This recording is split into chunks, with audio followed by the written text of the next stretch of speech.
BJP चुनाव आयोग के जरिए रच रही है विपक्ष के वोट खत्म करने की साजिश। अखिलेश यादव।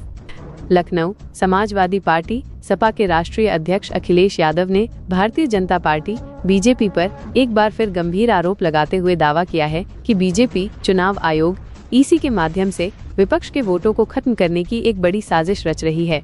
यादव ने कहा कि इस साजिश का मकसद विपक्ष को कमजोर करना है। उन्होंने पश्चिम बंगाल की मुख्यमंत्री ममता बनर्जी और बिहार के पूर्व उप मुख्यमंत्री तेजस्वी यादव के बयानों का समर्थन करते हुए कहा कि दोनों नेताओं ने जो कहा है वो बिल्कुल सही है। उन्होंने जोर देकर कहा कि बीजेपी लोकतांत्रिक प्रक्रिया में हेरफेर कर अपने विरोधी दलों के वोट बैंक को निशाना बना रही है।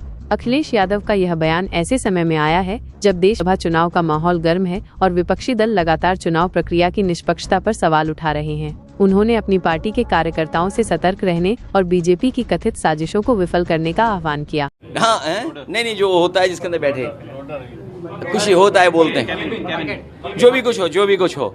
आप सोचिए बकेट बुलडोजर की बकेट में बीजेपी के कार्यकर्ता और उनकी सुरक्षा के लिए पूरी पुलिस। सोचिए आप, जाति संघर्ष कौन कराना चाहता है? जाति संघर्ष वो लोग कराना चाहते हैं जो भगवानों को भी अपनी जाति से जोड़ते हैं।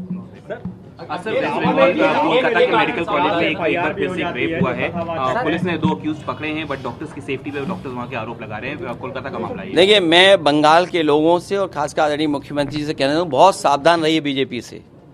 कोई भी घटना होगी, अगर आप निष्पक्ष भी कार्रवाई करना चाहेंगी तो उससे पॉलिटिकल लाभ लेना चाहते हैं बीजेपी के लोग। आए दिन यहाँ बलात्कार हो रहे हैं यूपी में। आप सोचिए, अयोध्या सबसे पवित्र धरती, वहाँ बलात्कार हो गया। लखनऊ में बलात्कार होते हैं, कहाँ नहीं होते हैं। और महिलाओं की छेड़खानी में सबसे आगे उत्तर प्रदेश है। वो इसलिए क्योंकि यहाँ की सरकार कानून व्यवस्था के अलावा सब पे ध्यान दे रही है। पत्रकार क्या कर रहे हैं, नेता लोग क्या कर रहे हैं, वहाँ क्या हो रहा है।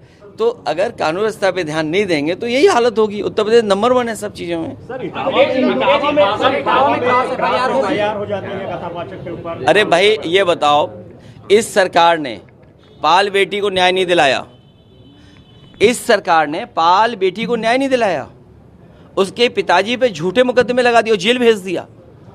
और आप में से कई पत्रकार साथी हैं, वो जानते होंगे कि आप लोगों पे भी झूठे मुकदमे लगते हैं। कभी ईडी, इनकम टैक्स और तमाम विभाग आपके पीछे भी पड़ जाते हैं। तो ये कोई नई चीज़ नहीं है। ये खेल भारतीय जनता पार्टी का बहुत पुराना है, दबाव बनाने के लिए।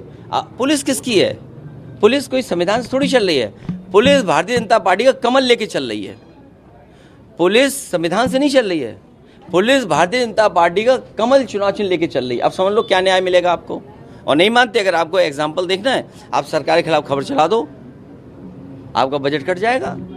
ज़्यादा खिलाफ दिखाओगे एफआईआर दर्ज हो जाएगी, और ज़्यादा दिखाओगे तो पुलिस उठा ली जाएगी, और ज़्यादा दिखाओगे तो कोई ठोक देगा आपको। मिनिस्टर कांग्रेस को ब्लेम कर रहे हैं, कह रहे हैं कि सिर्फ एक ही परिवार थी जिसने इमरजेंसी लागू करी और पूरे देश को बर्बाद किया। अरे आपने पहला सवाल मुझसे जो पूछा कि भारतीय जनता पार्टी सेकुलरिज्म और सोशलिज्म के खिलाफ क्यों है, उनको पन्ने पलटना चाहिए। मुख्यमंत्री जी तो समझ सकते हैं क्योंकि वो बीजेपी के सदस्य नहीं है। देखिए, मुख्यमंत्री जी अगर सोशलिज्म के खिलाफ हैं और सेकुलरिज्म के खिलाफ हैं तो हम एक बार को इसलिए मान सकते हैं क्योंकि बीजेपी के वो सदस्य नहीं रहे। पार्टी के स्थापना के समय पर भारतीय जनता पार्टी के वो सदस्य नहीं थे और ना वो रहना चाहते हैं। वो तो मजबूरी में है क्योंकि उन्हें चुनाव लड़ना है, मुख्यमंत्री बनना है। भाई, आपको सिंबल अगर चाहिए कमल का तो आपको सदस्य होना पड़ेगा। तो मुख्यमंत्री जी भारतीय जनता पार्टी के इसलिए सदस्य हैं क्योंकि उन्हें चुनाव कमल पर लड़ना है, वरना वो भारतीय जनता पार्टी के सदस्य नहीं है। इसलिए मुख्यमंत्री जी की बात तो मैं समझ सकता हूँ कि उन्हें सेकुलरिज्म सोशलिज्म पढ़ानी, क्योंकि स्थापना के समय पर उन्हें कोई इंटरेस्ट बीजेपी से नहीं था। अखिलेश जी, तहसील फातिमा जी ने कहा किसी पर भरोसा नहीं रहेगा, सिर्फ अल्लाह पर भरोसा है। इशारा किसकी? हम आपसे कहते हैं, हमें उनकी बात से सहमत हूँ मैं, क्योंकि उनके साथ जो अन्याय हुआ है, अन्याय जो हुआ, उनके पे झूठे मुकदमे लगाए, वो किससे कहें, हम किससे कहें। तो उन्हें 2 ही 3 जगह से न्याय मिल सकता है। सरकार बदले तो न्याय मिलेगा, कोर्ट मदद करे तो न्याय मिलेगा, कोर्ट से न्याय मिलेगा, और तीसरा भगवान और ऊपर वाले से न्याय मिलेगा। और हम सब हिंदू भी हैं, मुस्लिम भी हैं, हम सब जानते हैं जब अन्याय होता है तो ऊपर वाले की लाठी समय पर पड़ती है।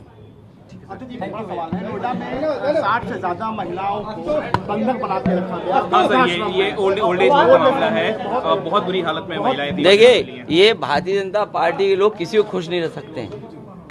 इनका बजट रहा होगा पता नहीं, इन्हें कोई परवाह नहीं है।